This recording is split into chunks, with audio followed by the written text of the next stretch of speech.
Cordial saludo para el día de hoy. Nuestro tema de conversatorio va a ser el régimen jurídico de los tratados internacionales. Vamos a empezar como primer punto por dónde se regularizan o dónde se tienen estipulados los límites con los cuales se van a ejecutar los tratados internacionales. Para ello hablaremos de la Convención de Viena de 1969 al derecho de los tratados internacionales.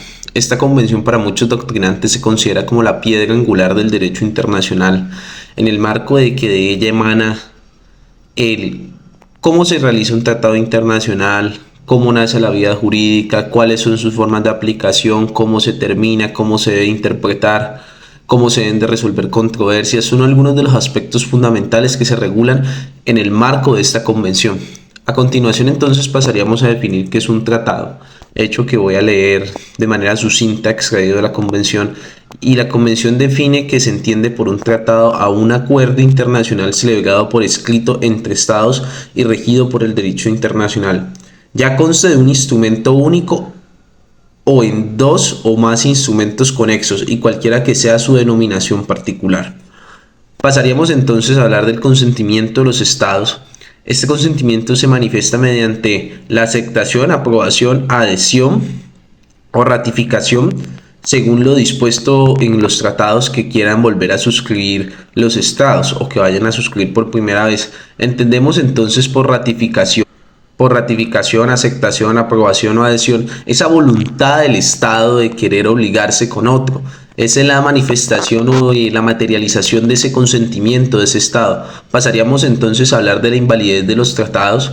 Perdón, en el consentimiento se me olvidó recordarles que los artículos que lo regulen son el 14 y el 15. Cuando hablamos de la invalidez de un tratado tenemos que hablar de que un tratado se puede declarar nulo cuando la norma que se está regularizando en el tratado entra en conflicto con una norma interna de la legislación de ese país, cuando el tratado ha sido celebrado con algún tipo de error, ya sea de fuerza, dolo, o también se puede alegar la invalidez cuando una de las partes ha sido inducida a celebrarlo por medio de alguna conducta fraudulenta o no ha satisfecho los debidos procesos para su celebración. Estos artículos donde se encuentra la nulidad de los tratados están consagrados en el 46, 49 y 50 de la Convención. Pasaremos entonces a hablar de la suspensión de los tratados. Dicha suspensión se rige por los artículos 54 al 61. Y hablaríamos entonces que un tratado se puede suspender cuando una de las partes lo ha incumplido, cuando el tratado versa sobre algo que ya se ha regulado o por un acuerdo unánime de las partes. Pasaremos entonces también a hablar de la interpretación de los tratados regidas en el artículo 31 y la interpretación de los tratados debe ir acorde al objeto que se ha suscrito en el tratado. Se debe interpretar también de acuerdo al contexto en el que se suscribe, ratifica o acepta el tratado. De acuerdo al artículo 31, cuando existe una conexión o incluye un acuerdo relacionado con el tratado que haya sido contraído por alguna de las partes, se puede también incluir un instrumento para que verifique el cumplimiento de ese tratado. Pasemos a hablar ahora de la enmienda del tratado, que la enmienda del tratado básicamente es modificar un tratado que ya ha sido suscrito porque una de las partes considera que hay aspectos que no le benefician o que hay aspectos que van en contravía de sus intereses. Y para esto se encuentra regulado el artículo 39, el cual da las directrices de cómo se debe enmendar un tratado. En la mayoría de los casos lo que se hace es que se enmienda de acuerdo a su procedimiento inicial de creación, o sea, se tiene que volver a surtir un debate para esa enmienda muy similar al del proceso de creación. Pasemos a hablar ahora de la reserva de los tratados. La reserva de los tratados, por regla general, no aplicaría, pero en la convención se han estipulado casos en los que la reserva aplica y estos casos están regularizados del artículo 23, del 20 al 23. Entonces en el artículo 20 tenemos la aceptación de reserva y objeción de reservas. En el 21, efectos jurídicos de la reserva y objetos de la reserva. En el 22, retiro de la reserva y objeciones de reserva. Y en el 23 tenemos el procedimiento relativo a las reservas. Por último, vamos a hablar de la aplicación de los tratados. La aplicación de los tratados la vamos a denominar en tres aspectos que consideramos fundamentales, que primero son los procedimientos y aspectos de aplicación del tratado. En este punto se habla de la resolución de disputas, de los procesos relacionados a la aplicación. En términos generales también se puede hablar de la creación o la modificación de la legislación interna de los estados que suscriben tratados, esto con el fin de adecuar y cumplir los mismos. Posteriormente también pasaríamos a hablar de la definición de las disposiciones específicas de supervisión. Estas disposiciones pueden ser que cuando se suscribe el tratado, un ejemplo, se hable de perdón, se deje como garante un organismo internacional o ay, a un organismo internacional para que verifique el cumplimiento de los acuerdos que se llegaron dentro del tratado. El otro, que es registro y publicidad de los tratados, hace directa referencia a que a que se debe dar publicidad en la Secretaría de las Naciones Unidas de los tratados suscritos para garantizar la transparencia al público. La resolución de disputas básicamente es cómo se va a resolver o cómo se van a superar esos conflictos que nacen en la aplicación de un tratado. Para ello se puede pactar la negociación, la mediación, el arbitraje o la adjudicación judicial. Tampoco se puede dejar de lado que uno de los puntos más importantes que incluye esta convención es la pacta sunt servanda, que es que todo tratado en vigor obliga a las partes y ambas deben de cumplir de buena fe lo que se ha prometido dentro del tratado. Pasemos a hablar ahora de las normas consuetudinarias del derecho internacional. Las normas consuetudinarias o la costumbre internacional pública se puede definir en dos elementos, el elemento objetivo y el elemento subjetivo. El elemento objetivo lo vamos a entender como esa práctica uniforme, consistente y generalizada que básicamente que realizan los estados de acuerdo a sus necesidades. Por ejemplo, no podemos hablar, perdón, vamos a hablar entonces de la costumbre del derecho internacional público al mar. Cuando vamos a analizar este caso, obviamente tenemos que analizar los estados que por lógica tengan mar. De nada serviría entonces analizar un estado como Bolivia cuando necesito ver cuál es la costumbre internacional referente al mar. El elemento subjetivo es el opinion juris y es la creencia de que esa norma consuetudinaria es de carácter obligatorio y vinculante para los estados. También podemos hablar entonces, cuando hablamos de la opinion juris, si es esa vinculación o esa obligatoriedad de la norma de los objetores persistentes. ¿Qué es un objetor persistente? Es el que no reconoce la costumbre internacional o la norma consuetudinaria que emerge, que va emergiendo. Si no la reconocen desde el momento que va emergiendo, posteriormente no van a poder objetar su cumplimiento debido a que la habían ratificado por aquiescencia. Hablemos también de los sujetos de derecho internacional, que los sujetos de derecho internacional, de acuerdo a la Convención de Montevideo sobre los derechos y deberes de los estados de 1993, lo voy a leer textualmente cómo define un estado. Define que los estados deben de tener la capacidad de relacionarse con los demás. Entonces, vamos a entender como estado al conjunto de población, territorio y gobierno que ejerce sobre la población, con el punto o con el aspecto relevante que leí de primero, que es que el Estado pueda relacionarse con otros estados o que pueda contraer obligaciones con esos estados. Pasaríamos a hablar como sujetos derivados que nacen de los sujetos primarios, que son los estados, las organizaciones internacionales que gozan de personería jurídica y son una especie de asociación entre los estados. Tenemos como por ejemplo entonces la Cruz Roja, la Media Luna Roja, la Santa Sede, la Orden de Malta. Y terzaríamos a hablar también de los individuos que para el derecho internacional público y algunos doctrinantes no se pueden considerar como sujetos de derecho internacional, porque no pueden sustraer obligaciones o contraer obligaciones con otros sujetos de derecho internacional. Pero para no entrar en grandes discusiones, tenemos que el derecho internacional público le confiere derechos y obligaciones al individuo, pero en cierto modo el individuo llegaría a ser dentro del derecho internacional público un sujeto pasivo que tiene unas obligaciones, tiene unos derechos, pero no puede contraer obligaciones con otros sujetos de derecho internacional. A continuación mi compañero Juan Pablo pues seguirá con la exposición. Bueno, continuando con nuestra exposición, tenemos el proceso de celebración de tratados, del cual vamos a hablar en este preciso momento. Tenemos dos tipos, son los tratados abiertos y los tratados cerrados, cuyos tratados abiertos son aquellos tratados que permiten la adhesión de otros estados, ya sea a todo o algunas de sus disposiciones. Esto ya lo sabemos, como lo hemos visto en anteriores oportunidades.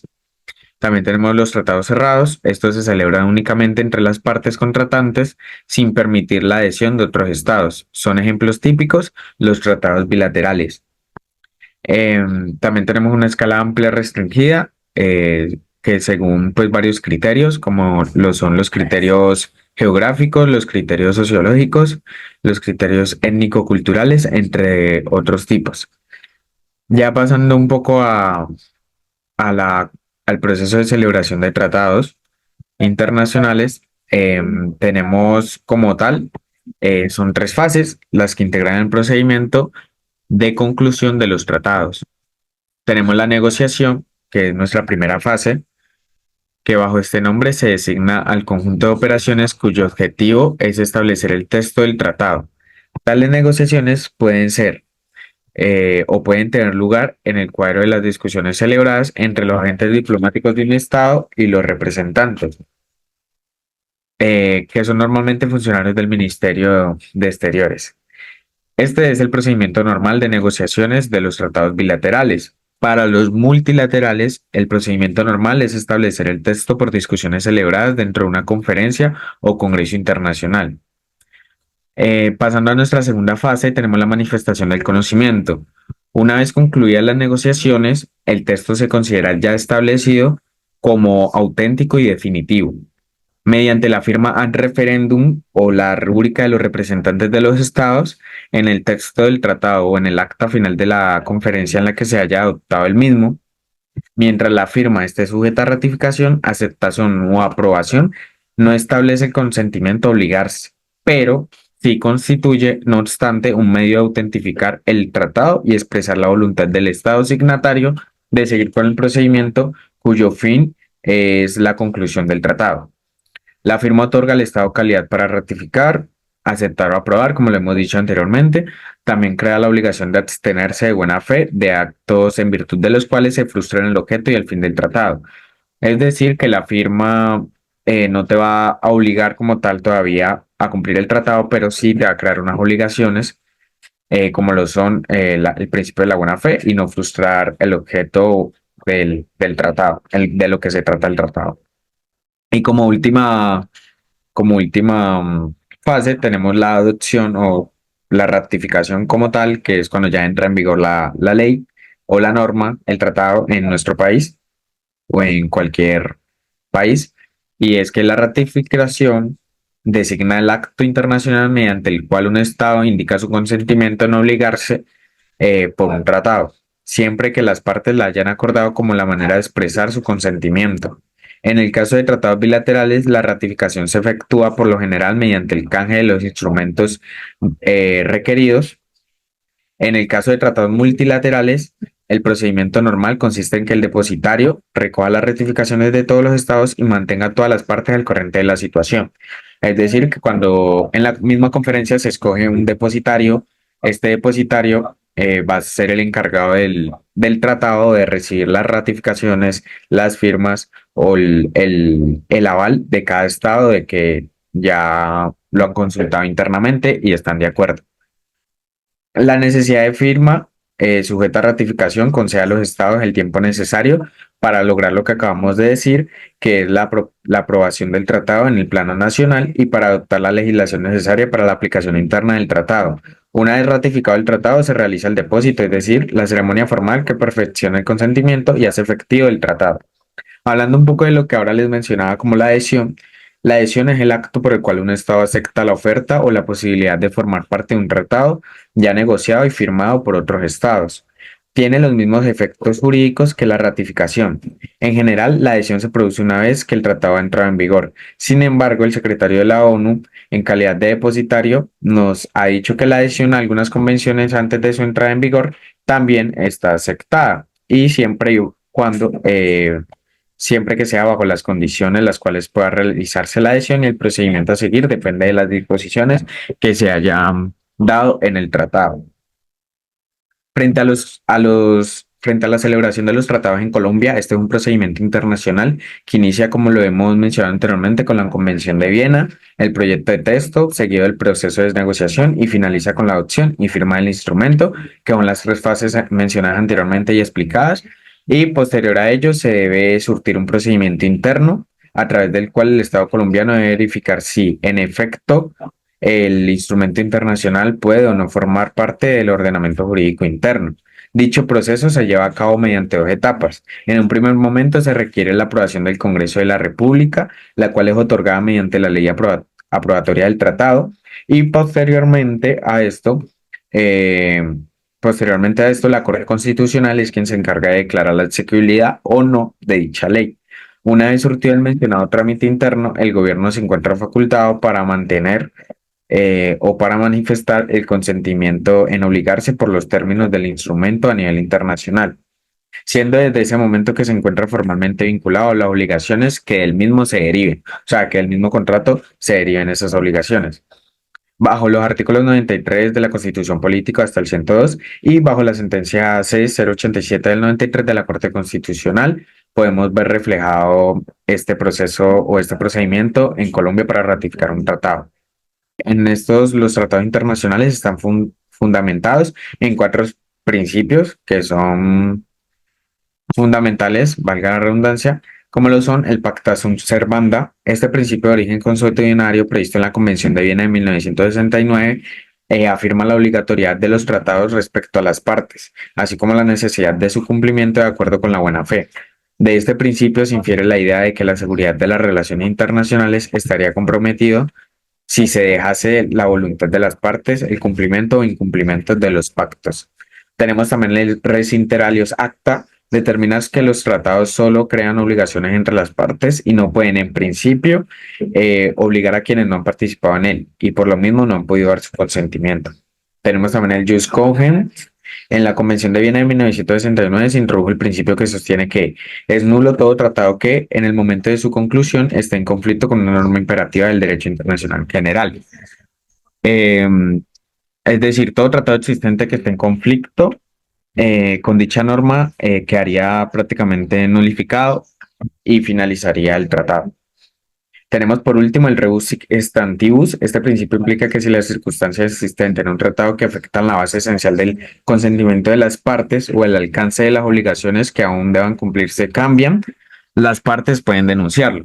También en las obligaciones encontramos la modificación y la enmienda. Son uno de las herramientas que pueden utilizar los países, y también tenemos las reservas, que estas se formulan en el momento de que se está redactando el tratado y se realiza antes de ratificarlo. En cuanto a efectos, en cuanto a las partes, tenemos dos, que son las obligaciones y los derechos. Estos son los dos efectos que se crean en cuanto a las partes. Hablando un poco de las obligaciones, los tratados crean estas obligaciones eh, que pueden ser de hacer, de no hacer o de dar. Las partes están obligadas a cumplir de buena fe todas las obligaciones que emanen del tratado, eh, cuyo, cuya, cuya obligación está explícitamente escrita en el artículo 26 de la Convención de Viena sobre el derecho de los tratados. En cuanto a los derechos, como conclusión, las partes tienen derecho a exigir el cumplimiento de las obligaciones del tratado y a disfrutar de los derechos que le concede el mismo. Y efectos, esto también nos genera efectos en cuanto a terceros estados. Tenemos efectos oponibles a terceros estados y tenemos efectos creables de derechos a terceros estados. En cuanto a los oponibles, podemos decir que para que un estado tenga un efecto oponible a terceros, se deben cumplir ciertas condiciones, como la publicidad del tratado y la existencia de una norma consuetudinaria internacional que lo reconozca. Y en cuanto a la creación de derechos a terceros estados, es en algunos casos, es muy excepcional, y los tratados simplemente, para que un tratado cree derechos a terceros, se deben cumplir condiciones muy estrictas, como la existencia de una norma consuetudinaria internacional que lo imponga. Pero siempre y cuando esto significa que los terceros estados tienen derecho a exigir el cumplimiento de las disposiciones del tratado, incluso si no son parte del mismo. Y con esto le doy paso a mi compañera Ana. Prosiguiendo con el desarrollo de la exposición, voy a tocar las siguientes temáticas relacionadas con el régimen jurídico de los tratados internacionales, que son la nulidad de los tratados y control de constitucionalidad de estos mismos. Comenzaremos por qué es la nulidad. Ya sabemos que la nulidad se refiere a las circunstancias en las cuales un tratado puede ser considerado como inválido y por tanto puede ser solicitada su terminación. La nulidad puede originarse desde el momento de la celebración del tratado, que es la nulidad absoluta, o también puede surgir a partir de unas circunstancias posteriores, que vendría siendo la nulidad relativa. Ya por el transcurso de nuestra carrera como estudiantes de Derecho, naturalmente conocemos cuáles son las causas de la nulidad, que en este caso vendrían siendo dentro de los vicios del consentimiento, el error, el dolo, la violencia, coacción, objeto ilícito o imposibilidad de incumplimiento. Toda la información que les voy a transmitir en este momento viene de la parte 5 de la Ley 32 de 1985, que está directamente relacionada con el Ministerio del Exterior y la Cancillería. Prosiguiendo con la temática, voy a seguir con los vicios del consentimiento, que sería el primero, el error, que es que si el consentimiento de un Estado para estar vinculado por un tratado se dio basándose en un error, sobre un hecho o una situación que era esencial para su consentimiento, ese tratado puede ser considerado como nulo, pero no obstante, el error debe ser fundamental y no debe ser atribuible a la negligencia del Estado que cometió el error. Dentro del dolo tenemos que si un Estado ha sido inducido a darse un consentimiento a un tratado por conducta de manera fraudulenta del otro Estado, el tratado puede ser declarado como nulo, ya que el dolo implica que uno de los dos estados engañó al otro de manera deliberada, o sea, que planeó este engaño. Dentro de la coacción sobre el representante de un estado, como su mismo nombre lo indica, es que si el consentimiento de un estado para estar vinculado a un tratado ha sido obtenido mediante la coacción sobre su representante, o sea, sobre su presidente en algún caso, ya sea mediante actos o amenazas dirigidas hasta esta persona, el contrato va a ser nulo. No se puede obligar a ningún representante a firmar un tratado. Tenemos también la coacción sobre un Estado con el uso de la amenaza o de la fuerza, que es que si un tratado ha sido concluido como resultado de la amenaza o el uso de la fuerza en violación de los principios del derecho internacional consagrados en la Carta de las Naciones Unidas, pues este tratado va a ser considerado como nulo. Tenemos el siguiente, que sería la corrupción del representante de un Estado. Este es muy fácil de entender. Es que si el consentimiento de un Estado para estar vinculado a algún tratado ha sido obtenido mediante la corrupción de su representante, de manera directa o indirecta por otro Estado, el tratado puede ser declarado totalmente como nulo. O sea, porque esto vendría siendo una especie de soborno. También tenemos la violación de una norma jus cogens, u objeto ilícito, que ya se los había mencionado anteriormente, que es básicamente que es un tratado es nulo si en el momento de su conclusión entra en conflicto con una norma imperativa de derecho internacional general, una norma jus cogens. Las normas jus cogens son principios muy importantes, principios fundamentales del derecho internacional que son reconocidos por la comunidad internacional y que solo pueden ser modificados por una norma de manera ulterior de derecho internacional general de igual carácter. Por ejemplo, las normas jus cogens incluyen prohibiciones contra la tortura, la esclavitud, el genocidio. Entonces, en el caso de que un tratado promueva o permita algo que va en contra de dichas normas, pues se considera que tiene objeto ilícito y no será válido en el derecho internacional. Por ende, el tratado va a ser nulo.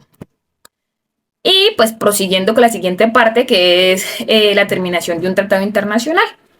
Entonces, la terminación de los tratados internacionales puede darse de diferentes formas. Según lo ha establecido la Convención de Viena y el derecho colombiano, estas incluyen por el acuerdo de las partes, que es que los tratados, parte en un tratado puede acordar su terminación.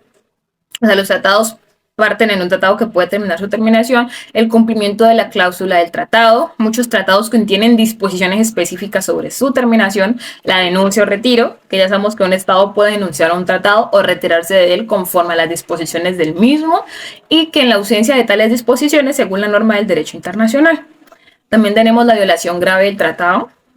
que la conocemos todos, ya lo habíamos visto anteriormente en otras situaciones, que es una violación grave por una de las partes, que puede dar lugar a su terminación. La imposibilidad de cumplimiento, que es nadie está obligado a lo imposible. La desaparición de un objeto esencial para el cumplimiento del tratado también puede justificar su terminación. El cambio fundamental de las circunstancias, que un cambio fundamental en las circunstancias que existían en el momento de la celebración del tratado puede justificar también su terminación si esas circunstancias constituían una base esencial del consentimiento de las partes para obligarse. También tenemos que el procedimiento aquí en Colombia, la nulidad o la terminación del tratado internacional generalmente debe seguir una especie de procedimiento, como absolutamente todo. Es un procedimiento formal que puede incluir la intervención del Congreso de la República, la Corte Constitucional y en general el Poder Ejecutivo, pues nuestro presidente. En el Congreso de la República, pues que aprueba los tratados internacionales mediante las leyes, la Corte Constitucional, que es la que se encarga de revisar la constitucionalidad de los tratados y de que las leyes los aprueben, y en el Poder Ejecutivo, pues ya sabemos que a través del Ministerio de Relaciones Exteriores se lleva a cabo la negociación, la firma, la ratificación, y denuncia o retiro de estos mismos tratados. Tenemos el control de constitucionalidad de los tratados. Entonces, ¿qué significa el control de constitucionalidad de los tratados? Ya sabemos que sería como un proceso que garantiza que los tratados y acuerdos internacionales suscritos por el país sean compatibles con la Constitución. O sea, que la Constitución vaya de acuerdo con los tratados. Revisar que no vaya en contra el uno del otro. Ese control es realizado por la Corte Constitucional, como se los había dicho anteriormente, y se lleva a cabo en dos etapas principales, que es el control previo y el control posterior. En los mecanismos de revisión tenemos el control previo, que es el preventivo, que es antes de la perfección del consentimiento internacional, o sea, antes de que un tratado internacional pueda ser ratificado y tenga fuerza de ley en Colombia, debe pasar por un control de constitucionalidad previo. Esto incluye varios pasos, que es la negociación y la firma, la aprobación por el Congreso, revisión de la Corte Constitucional, y ya tendríamos el control posterior, que es la segunda etapa, que es una vez se haya perfeccionado el consentimiento internacional. El control posterior se refiere a la revisión que puede llevar a cabo la Corte Constitucional una vez que el tratado ya ha sido ratificado. O sea, esto puede pasar. Se dijo que sí, pero después vieron algo raro y dijeron, vamos a revisar otra vez. Aunque se encuentre en vigor, se puede volver a rectificar, y ese tipo de control puede ser solicitado por cualquier ciudadano o entidad mediante una acción pública de inconstitucionalidad, y el proceso es el siguiente. Acción pública de inconstitucionalidad, que es que cualquier ciudadano puede presentar la demanda ante la Corte Constitucional alegando que el tratado internacional ratificado y en vigor contraviene a la Constitución, o sea, está en contra de la misma. Y también está la revisión de la Corte Constitucional. La Corte Constitucional examina la demanda y emite una decisión. Si la Corte encuentra que el tratado o parte de él es inconstitucionalidad, puede declarar el tratado como inexequible o de las disposiciones específicas que sean incompatibles con la Constitución. En tal caso, el tratado de tener efecto, el tratado deja de tener efecto en el ordenamiento jurídico interno en la medida que sea incompatible con la Constitución. Si no es compatible, no funciona, no sigue vigente. También tenemos los efectos de la declaración de la inconstitucionalidad. O sea, ¿qué pasa cuando hay una declaración de inconstitucionalidad? Si la Corte Constitucional declara la inconstitucionalidad de un tratado internacional o de alguna de las disposiciones después de que haya sido ratificado el mismo y esté en vigor, los efectos son diferentes. Existe una inaplicabilidad de las disposiciones inconstitucionales. Las disposiciones del tratado que hayan sido declaradas inconstitucionales dejan de tener efecto y no pueden ser aplicadas ni ordenadas en el ordenamiento jurídico de Colombia. Hay una revisión y denuncia del tratado. O sea, el gobierno colombiano puede optar por renegociar el tratado, pues para que este sea compatible con la Constitución, y mirar otras disposiciones que no vayan en contra de la Constitución. También tenemos los efectos limitados, que es que la declaración de inconstitucionalidad no afecta necesariamente todo el tratado, simplemente las disposiciones específicas, y se cambia lo que se tenga que cambiar para que no vaya en contra pues de la Constitución. Y pues aquí terminaría mi parte de nulidad y terminación de los tratados internacionales. Espero que lo hayan entendido. Y pues sí, absolutamente todo lo pueden encontrar en la página de la Cancillería, en la parte 5 de la ley